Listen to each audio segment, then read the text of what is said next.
Okay, so I just have a very basic question for Sam. And thank you for the presentation, by the way, it was amazing. So what would you say to people who still adamantly support reform? I feel like at this point in history, it's definitely a question that comes up a lot. Like, is reform really worth fighting for as an effective solution, or is there a need for something greater? Thank you.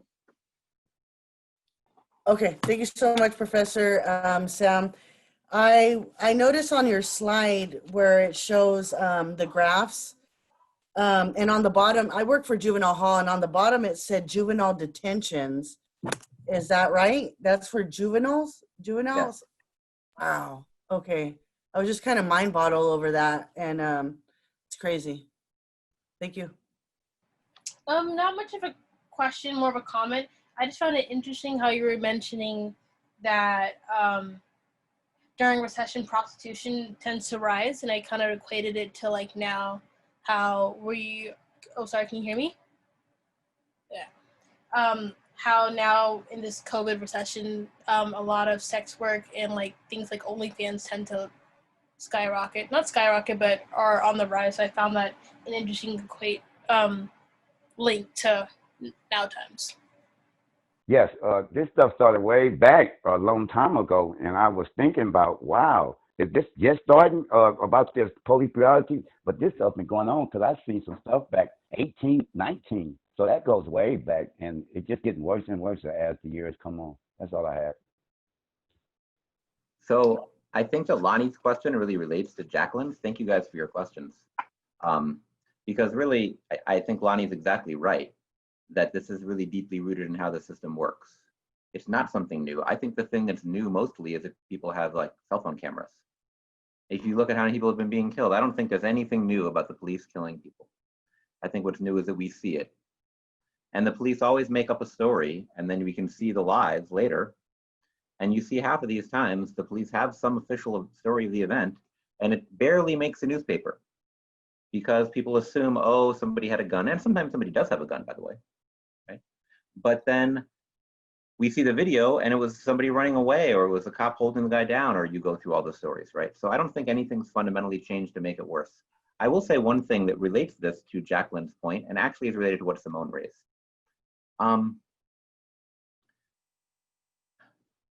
I think that we are living in a time period when the logic of the system, the logic of the needs of the ruling class of this system means that they need more police violence, not less. We see this unfolding economic crisis. It's not about to go away. If we have a vaccine, it's not about to go away. For many people, it was pretty bad before COVID hit in Chicago. I don't know about out there, but I suspect it's similar. For my students, I teach in like a rich suburban area. In general, it's rich, but obviously the kids at the community college aren't necessarily the richest kids. And just the possibility of even like getting your own place, moving out is basically impossible. You see a giant disconnect between the wages that you can get working at Amazon or Target or whatever, and how much it costs for rent for your own apartment.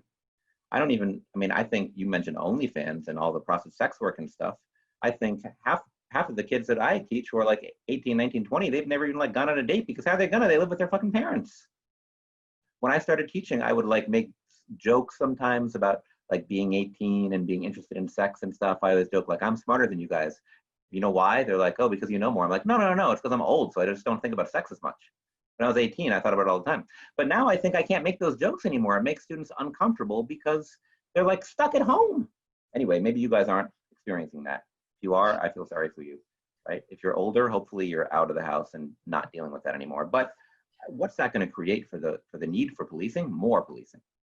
So we have this movement which is running up against the reality of what the needs of the ruling class are, which is to control the population that they're throwing out more and more and more.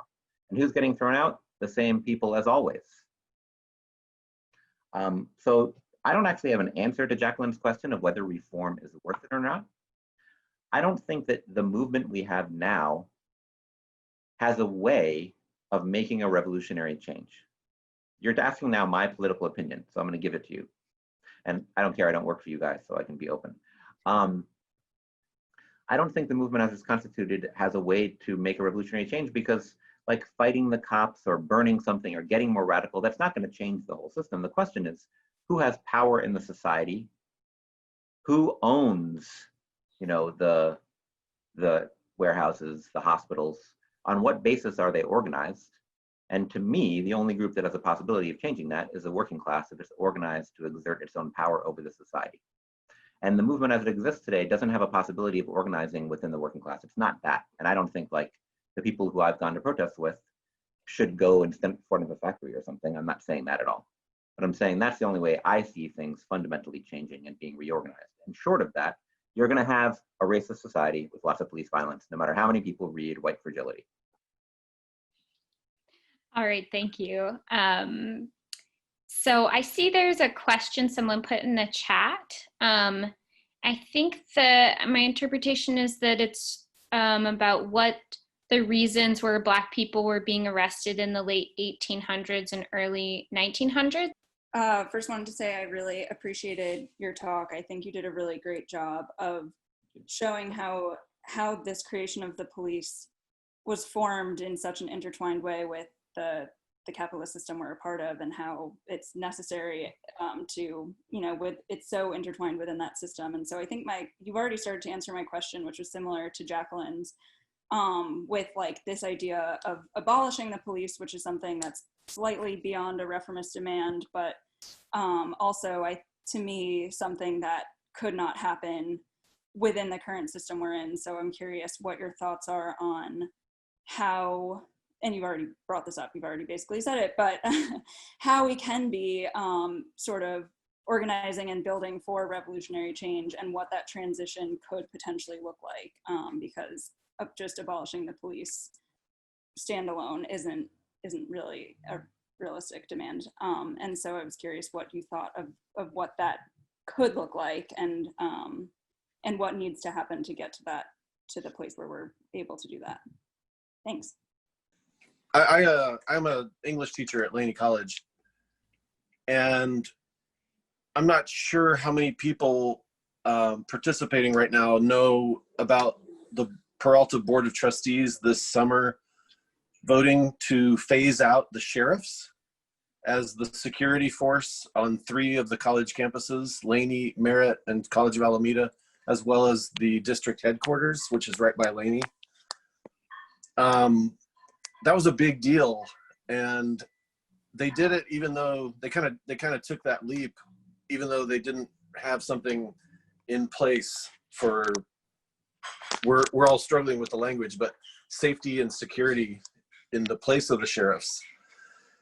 I was part of a group that worked to call for that phase out, and there's now a committee of people working with people at the district general services office to build the replacement. So I'm going to try to put this into a question. We're saying that most of the need for so-called security really is about crisis intervention, mental health emergencies, conflict resolution. And I would like to, I'm sorry, I missed his name and I don't have it on my screen, but I really enjoyed the tone, I guess, of the presentation, especially because I have a potty mouth myself. I wonder if the guest could talk about what he thinks is most possible right now, because this is happening. We are going to see policing slowly disappearing. And it's a tough thing to replace. It's hard to replace it, or it's going to take some thought, which is why we're trying to get this lot of different constituencies around the table to form what takes its place at Peralta, and it's going to be a good thing. But that's what I would like to ask is like, what do you see right now as the way to do what needs to be done instead of having police, which we cannot live with anymore? Thank you. Don't take the stuff that I say literally. One of the reasons I have a potty mouth is sort of intentional. I never fucking swear outside of teaching and presenting because Sugar doesn't like it and neither does Tia. And we live with 2 little tiny chihuahuas that get offended if I swear at them. But seriously, I swear partially because you got to think for yourself, and I don't have all the answers to these questions. You know, I'm a historian. I have my own political activism, but don't take what I say literally. You guys got to figure out what to do on your own. And my personal politics are based on the idea that, you know, people can run the society themselves. The resources of the society should be under the control of the population to meet the population's needs, not to make profit. But that means that I think you're gonna have to solve the problems yourselves. But let me start with Chris's idea. I think that probably if Peralta is anything like where I teach, it's not an exact microcosm of the society. Where I teach, we have sort of police, but they're actually like an organization run by the community college. They're not like county sheriffs, and they're not linked to the town cops where we are. They're often actually like students in the criminal justice program. They once did something really stupid and racist, which is like somebody broke into a car, and where I teach, it's like mostly white kids, so it's probably about 20% Black kids and maybe 35% Latino, and maybe actually 10% Asians. But they called the football team like did somebody break into the car. But other than that crazy racist bullshit, it's not like they go around creating many problems. Like the campus police are just not a microcosm of the police in society. So I want to make a counter argument to what Chris raised. In Chicago, there are police in many schools. And there was a big discussion in Chicago about whether they should get the cops out of the schools. And what it came out to was, in many of the poorest schools where there's the most violence, the teachers, especially the Black teachers and students and parents, voted to keep the cop. And a lot of the liberal white parents who commute into those neighborhoods to teach voted to take the cops out. Now, I'm not advocating that, right? If I had been in the school, I would have voted to take the cop out. But there's a reason for it. And the reason I think links exactly to what Meg of Meg and Dom raised, which was, you know, there's some real social problems and the police are the solution we're given. Chris, obviously you talked about this too. So you're talking about crisis resolution and mental health, where I teach, those are the main problems too. But in a lot of parts of Chicago, there's a real problem of violence. And the more that I think that those of us who are active against police violence pretend that's not true, the more we walk ourselves into a trap. Because people in the neighborhoods know perfectly well that that violence is real, and that in fact in Chicago, the gangs kill 10 times more people than the cops. But that's also a product of a society that throws you out unless it can exploit you. It's the same fundamental root.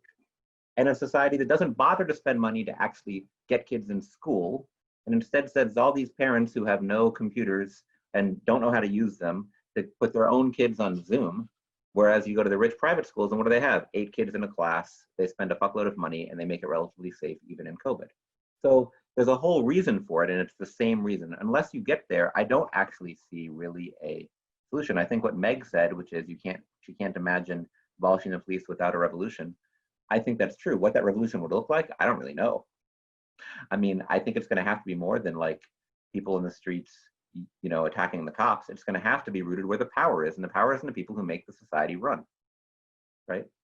All the shit that shows up in my house with somebody driving a truck, that's making the society run, right? The people who clean all the hospitals in Chicago make the society run. That's power if people are organized. But in the streets is good, right? We should go out in the streets. We have to express outrage when the cops murder someone. Otherwise, they feel like they can get away with it. But I don't think it's enough. Let me answer also that question about the most common reason for arrest. I mean, the answer is basically some bullshit. Like the legal reason given for almost all arrests in the 19th century was some bullshit. In the North, they mostly arrested Irish folks. And the #1 reason for arrest throughout the 19th century was disorderly conduct. And then it became drunkenness. And then drunkenness and disorderly conduct. What the fuck does that mean? It means a cop arrested you because they didn't like what you were doing on the street. And this is for white people. In the South, it was for vagrancy. What does vagrancy mean? It means walking around without an obvious job. Literally, that's all it means. So, you know, you get the point.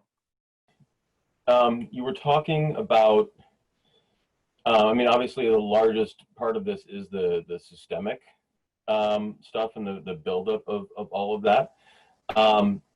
You know, the sort of biggest trigger or one of the bigger triggers that I'm seeing from the different instances and uprisings and protests and all of that is, you know, that we have this system that doesn't hold police accountable both as a system and individually, right? And you sort of address that, like, police only have this tool of violence to solve a variety of different problems. But I guess with all of that said, my question is, what role do you see individual accountability having in the bigger picture, in the bigger discussion of things? Actually, my question was kind of answered, because at first I was like, I understood what you were saying about the way things need to change, but at first I was like, hold on, like, what are you saying? 'Cause for a second I thought you were saying, you know, none of this is going to work, so what you're doing is pointless, and that you shouldn't be doing that. And it like stopped me in my tracks for a second, but then you did kind of answer it, because I was like, how do I look at something? How do you look at something, you know, this is somebody that could easily have been a family member of yours. Like, that person looked like my mom, and then be silent. And, you know, that was pretty much it, but you answered it, so I don't feel irritated anymore. You're good. From the discussion, I understand what you're saying about everybody being basically holding themselves accountable and, you know, abolishing the police or whatnot. But the police, you know, they were created to address issues, right? Issues that we couldn't handle by ourselves, or progressively, you know, it developed this way. So how do in a world where common sense is not that common, and, you know, even common decency isn't common either, like, how do people propose that, you know, that we're just going to work our issues out on our own? I mean, this is why laws were made, courts were created, you know, like, how, I don't see how it's reasonable to just abolish the police. You know, I do understand that police brutality is a very, very highly sensitive and discussed issue, but it's a little baffling to me that, you know, we're going to those extremities. Even, I mean, I'm a Democrat myself, but, you know, like, when we start talking about abolishing or taking away our amendments, which the First Amendment is something that the Democrats were talking about. Well, when it pertained, you know, freedom of speech, when it pertained to political, you know, politics, and kind of persuading during, I think it was like elections or whatever. But let's say that goes through, right? What's next? What other rights are we gonna take away next? Like, let me start with Janae's question. Even though you said I answered it, I want to reinforce that I do not think it is pointless to go out in the street. And I don't think it's proper to counterpose reform versus revolution. And I don't think, like, Chris is wrong for pushing to get the police out of Peralta. I think these things are not counterposed. And putting a check and making people accountable and making a cop think, next time, I better not shoot this person, because if I do, I'm going to face consequences. That does matter, right? Individual people's lives matter, and protesting for individual people who are murdered unjustly matters. And if it doesn't, then what we're talking about, it just becomes this vague generalization, and nobody's life really matters, and we're just going to make the system the same, which is not true. So I definitely don't mean to counterpose those two ideas. On the other hand, to link this to Rebecca's question, of course there's issues that people today have no solution to but the police. That's true. And if you just abolished the police and left the rest of society the same way that it is, those problems would get worse. That's true. But there are other solutions to those problems which could work much better if the society was reorganized. And I think the only way to answer this, because I'm not going to give you like my 5-minute answer to how you would reorganize society and how you would make a revolution, is to link yourself to people who are studying this stuff. Link yourself to a revolutionary tradition. This is not something our generation is confronting for the first time. I guess I'm old.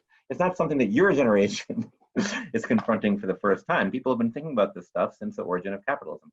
What have they thought? Read some of that shit. Find some people who are active and hear what they say. And there are people with linked to different traditions, and figure out which one you agree with the most, right? I'm not going to plug mine because, you know, I'm not there. And I have no like co-thinkers in the Bay Area. The Bay Area is famously where leftists go to die because it's like so middle class and you guys all like get stoned all the time and then you can't remember anything. But seriously, like, you know, there's a whole tradition here of people who thought about this. We're not the first ones. I'm quoting here somebody named Rosa Luxemburg, you might have heard of, who makes this point about reform versus revolution. So when Rebecca says, you can't just abolish the police, of course you can't. The police are a product of the society. They're a reflection of the society that created them. It's like saying you were going to have slavery without slave patrols. Okay, the slave patrols are not fundamentally the problem. Slavery is the problem. That whole system was the problem. The police are just one part of this whole giant system. So just like I would say, you should demand more pay from your boss, demand days off, demand health insurance. That's not going to change the whole society, but you should do it and help your coworkers do it. You should. You can't go from zero to revolution. Also, you should call out the cops who killed Breonna Taylor, right? Etc. Thanks, Sam. And yeah, I'm sober right now, and so not high, and I am part of this student group that we're trying to organize to discuss and think through these things. So yeah, definitely get on the email list. We'll make sure to put it back in the chat if you want to continue the discussion. All right, and let's see. Do you want to, I have a couple of written out questions. Do you want me to say them? Okay. In your opinion, what has been the impact of Black and other officers of color in departments, in police departments? And then is the issue that the people who have the most influence over the police are not interested in making significant improvements to policing, especially since reforming the police will actually cost more than is already being spent? And then I have one person next on the list. Thank you for the presentation and for the political perspective. I like them both. I was curious, you mentioned the citizens associations basically bought weapons and artillery for the police, and I was kind of wondering if you could talk a bit more about that and how the rich subsidize these early police forces. Yeah. On the question of Black cops and others, two things. One is, I think it can make a difference depending on the context of the department and depending on the numbers and depending on the place that they are. So I can't give an overall answer, but people get socialized into the police force that they get hired into. And I think there's a weird way we think of the problem as being individual racism. I'm going to link this to the idea that the people in power aren't interested. Okay, I live in Chicago. I don't know about over there, but here we have a Black mayor. The county is very important. The president of the county is Black. The police chief is Black. Actually, Black people are disproportionately in positions of power in Chicago, at least political power. We have a city that is about a third Black people, and the county is maybe 26-7%, something like that. Nonetheless, with all these Black people in power, Cook County Jail, which is, by the way, the single largest mental health provider in the country, on any one night, of its 7,000 to 10,000 people, 75% are Black. It's so disproportionately Black that Mexican people are actually underrepresented in the jail because they're like 30% of the people and they're only like 23% of the people in jail. So I think that it's not enough to have someone who is sympathetic. I don't think that our mayor, Lori Lightfoot, is a racist. She's not a racist. She's a Black woman, right? She's not like, I want to fuck over Black people, but she is constrained by the situation, by the city she's running. For example, we had big protests downtown. There was some looting. What did she do? She sent all the cops to downtown, raised the drawbridges so people couldn't get into downtown, because downtown is like the economic engine of the city. Big fancy stores, office buildings. She knows which side her bread is buttered on. And she's thinking, I don't want Chicago to become Detroit 10 years ago when all the businesses left. So she is constrained by the system she's operating. She totally accepts that system, right? And she could make other choices. I'm not saying she can make no choices, but it goes way beyond those choices. In fact, our sheriff Tom Dart is his name. He's a white dude, but he's kind of this interesting guy. He said very clearly, the cops should not be dealing with all these mentally ill people. We don't have a good solution. Stop sending, they arrest tons of mentally ill people on the street and they send them to Cook County. He doesn't want to do this. It's a huge share of the whole county budget. But what else can he do? There aren't mental health clinics, and those are more expensive, and they started getting closed a long time ago. To go to Aiden's actually historical question. It's actually amazing when you look back historically how much more blunt and open rich motherfuckers were about hating poor people and being the ruling class and about crushing people with violence back in the day. That's one of the reasons I like studying the 19th century. They literally said, we have to make sure that the class retains power over the mass. Like, you can read these quotes and shit. So we need to fund this money. Do you guys know where the first public pension came from? After the Haymarket bombing, the police effectively crushed the anarchists in Chicago. You guys know what that was? 1886, giant strikes for the 8-hour day. Somebody threw a bomb at some cops, killed like 7 cops. The cops accused the anarchists of throwing it. I'm pretty sure they didn't. The anarchists accused the cops of throwing it. I'm pretty sure the cops didn't do it either, because cops don't kill other cops generally, but somebody did. And in reaction, the cops used it as an excuse to arrest the leaders of the strike, break the strike. The rich people were so psyched, they donated money to pay for a police pension. First public worker pension in America, in reaction to Haymarket. So if you guys want to be a public worker, you want to be a postal carrier or something, and you want a pension, kill some fucking strikers. Just kidding, don't do that, please don't do that. So yeah, this is a long history of this in this country. Today, there's like a different language people use, different language, but I think the reality is in some ways even worse, because back in the day, at least it was pretty open what was going on, and it was open where taxes went. And today, what they mostly do is just steal all the money out of the public treasuries. It says, hi, Professor. When you mentioned that the police were just formed more recently, I wanted to ask, how did the existence... Oh, so, sorry, how did the existence of the police become integrated into society and widely accepted as part of the norm? So that's one of our questions. And then... First, thanks, Sam, for doing this. I didn't even know him, never met him, never talked to him, emailed him, said, hey, would you do this? He said, yes, no problem. And then bam, now he's here. So after his 13-hour Zoom. So I just want to thank him again for doing this. And it's been excellent. So first, I just wanted to make a brief comment and then a question. I wanted to reiterate what Jonay said and what you said about it, which is it's not only important for people to be in the streets. I think the fact that people went in the streets kind of has caused a major awakening in this country. And if people didn't, we probably wouldn't even be having this discussion, and probably some of your teachers wouldn't have even announced this event because it wouldn't have impacted them.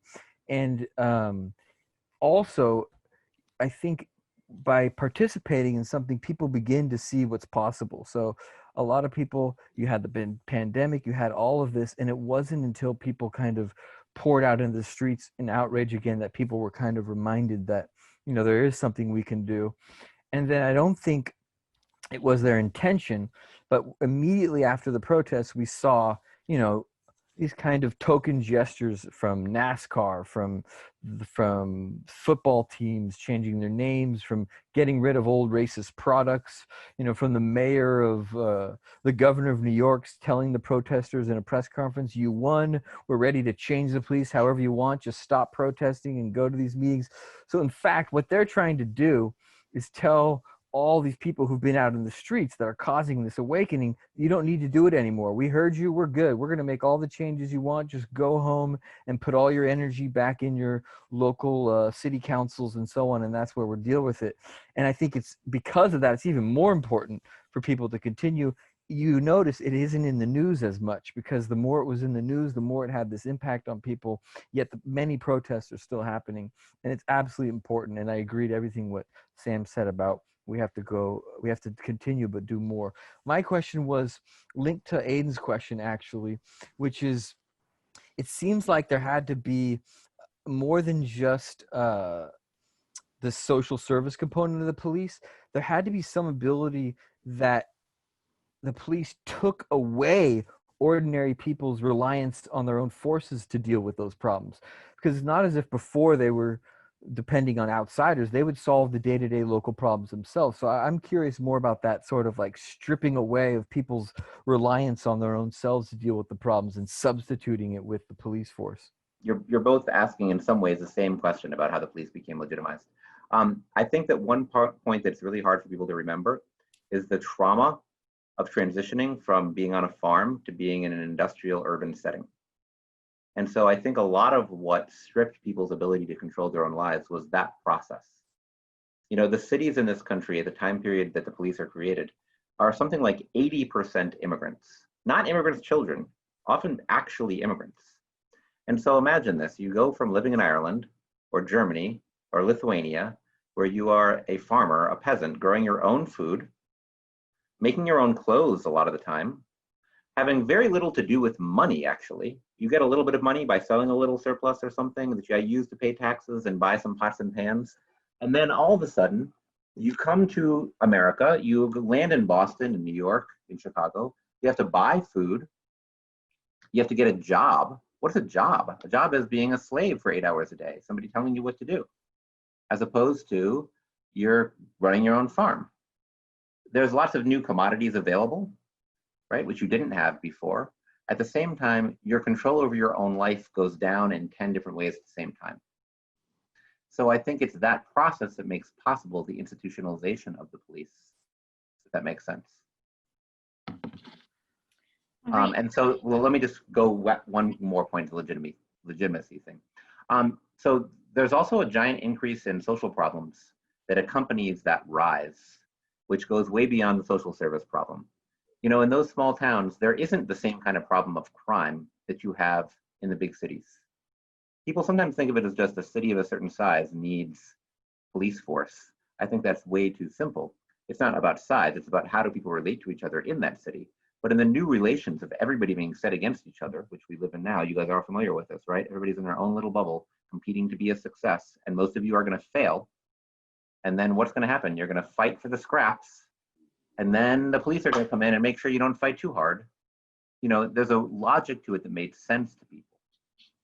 In regards to the killing of George Floyd and other similar killings that were involved with officers, I think you mentioned earlier that police become good at killing, or they take their jobs a little more too serious and maybe become afraid, so they react a certain way. I might be misphrasing what you said, but who would you say is more at fault why the officers become this way? And do you think there can be a solution to prevent these sort of events from happening in the near future, or is it something you think may just continue to get worse? So first off, I want to say that I really am enjoying this conversation and the questions that are being asked, and the variety of the different questions on the subject matter and thoughts. So thank you guys for that, and the speaker. So my question has something or more to do with, well, first off, I want to say I do agree with the fact that the answer is with the people. The people have to both be the change makers as well as the catalysts, and they have to be the entities that also sustain the change. Because, yeah, but I think the issue that I'm finding is I find there's a lot of different opinions in the overall mass and everything like that. I don't think a lot of, for instance, you get a lot of people that say, well, I can't imagine a world without police. Of course you can't. You was born into this world with police. So how could you imagine that? And so I think for me, I find a challenge in that is that people are either complacent or they lack the imagination or the willpower to see through change and fight for that change. So what do you see as being like practical measures for that? Or is that just what people are saying, kind of be like, yeah, it's with the people, but do you really see the people making that change? If, for instance, if it's wealth that is, the people that control the wealth is obviously controlling the entities, the government entities, then how do you compete with wealth, even though the numbers are with you? Okay, great. Thank you. I have another written question here. It says, in the past, we've seen large-scale solidarity for Black liberation across the world, like the support we saw for BLM protests after the George Floyd murder. Will this solidarity have an impact?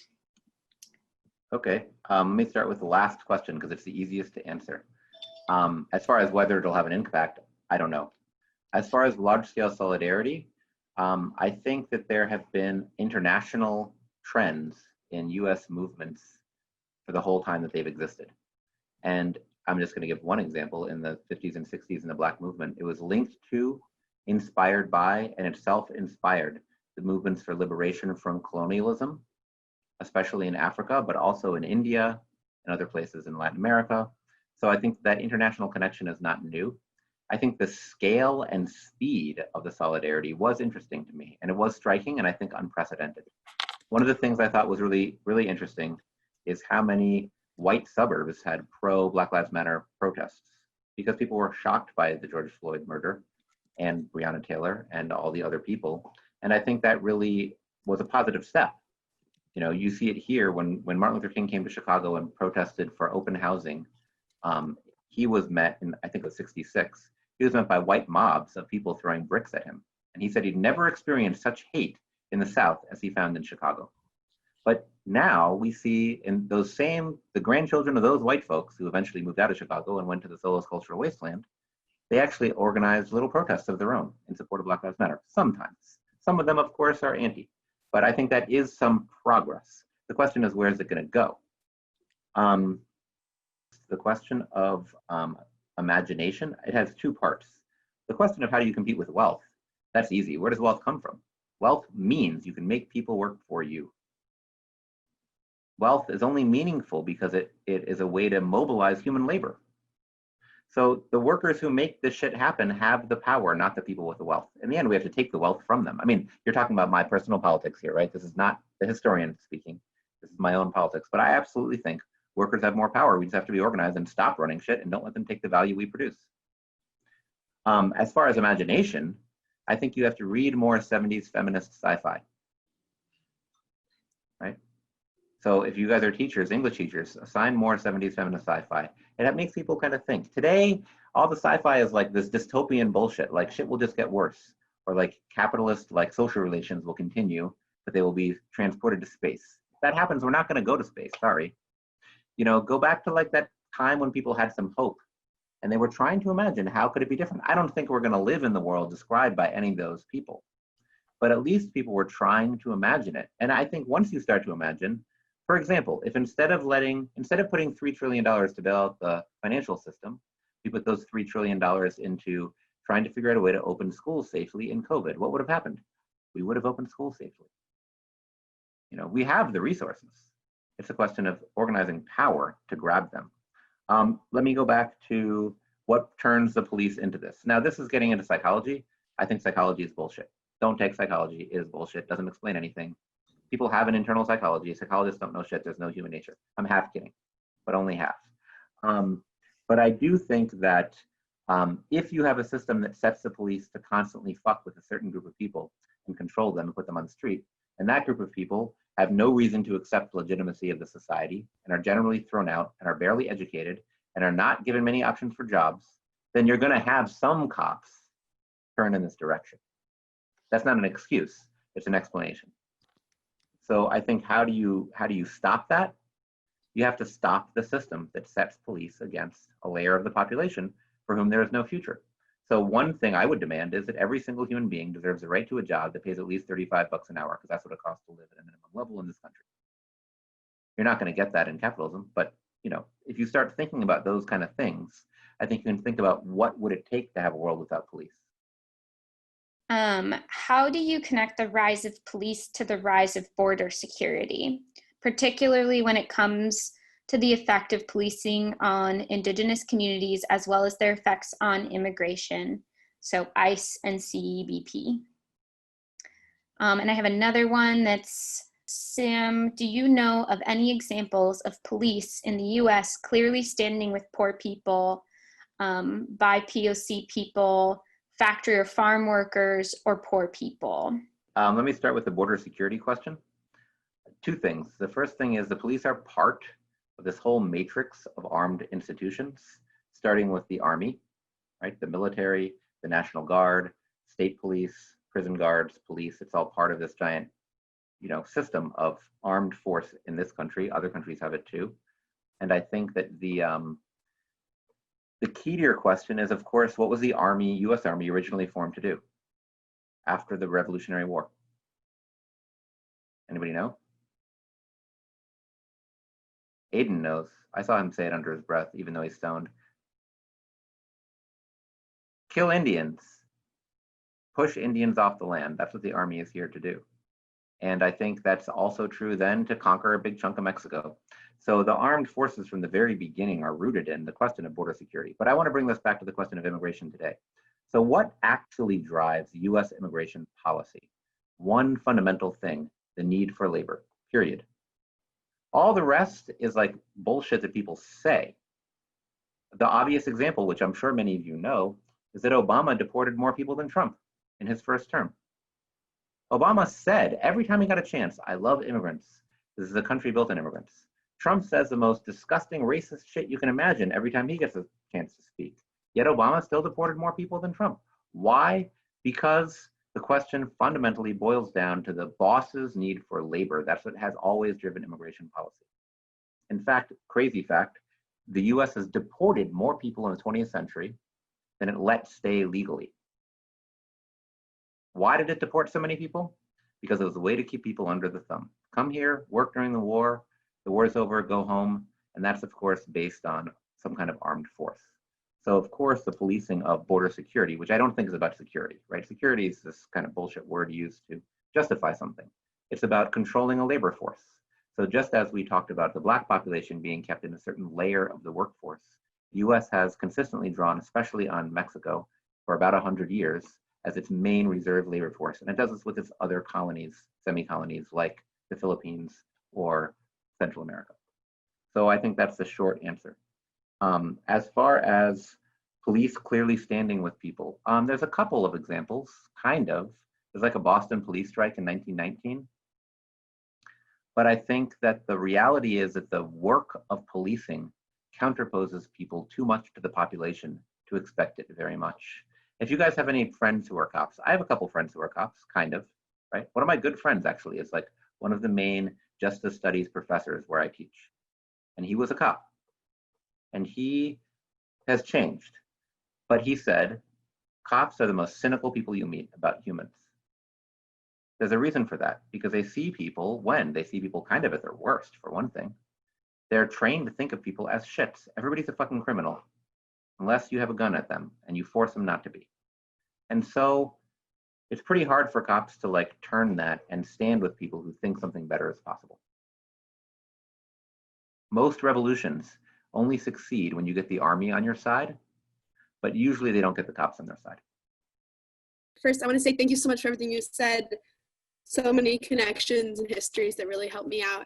I was curious about police unions, particularly like their history. I know, I can't remember the recent example, but that just came up in the California Senate, I want to say. There was a bill to prosecute killer cops, basically, and police unions were huge behind shutting that down, and are often a lobbying force against any kind of accountability for police violence. Yeah, what is it like? What can you say about the police union history, especially considering them as part of like a union, so technically part of the labor force, yet they're the ones who are breaking people's backs they're the ones who are enforcing crossing the line at pickets or other labor type struggles. And thank you so much. You're welcome. I'm going to give a very short answer to this. That's okay. I wrote an article for NBC. If you want to look it up, you can Google my name and NBC about police unions.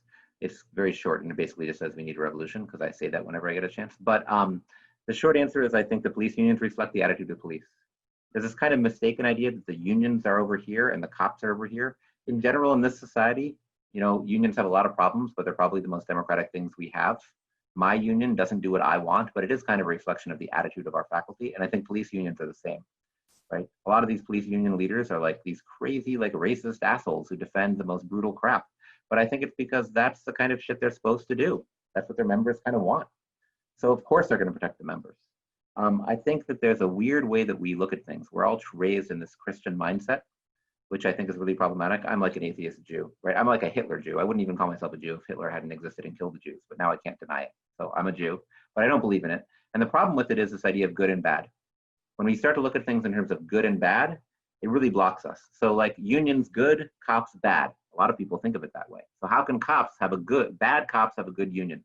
But it just doesn't quite work because unions are like organizations of people who have a job. So police unions, are they part of the labor movement? Technically, yes, right? On the other hand, obviously the police are counterposed to the interests of working class people in many, many ways. There's one more aspect of this though, Cleo, which I think is interesting.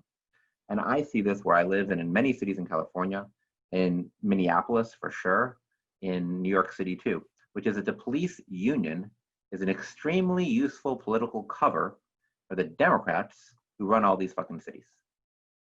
The Democrats have this whole discourse, which is Trump is the racist. That is clearly true. But all these police departments are run by Democrats. CPD run by Democrats, Minneapolis PD run by Democrats, NYPD run by Democrats forever. So they have to have an excuse for why these liberals are running these police departments that are brutalizing people. What's the perfect excuse? It's not us. We want to be nice. We're on your side. We'll reform as much as we can, but the police unions won't let us. Perfect excuse. All right, so we're right at the end of our time. I want to again thank Sam so much. We really appreciate this. This has been really interesting, and thank all of you for everything you've said and all the questions. It's been a really engaging and interesting conversation.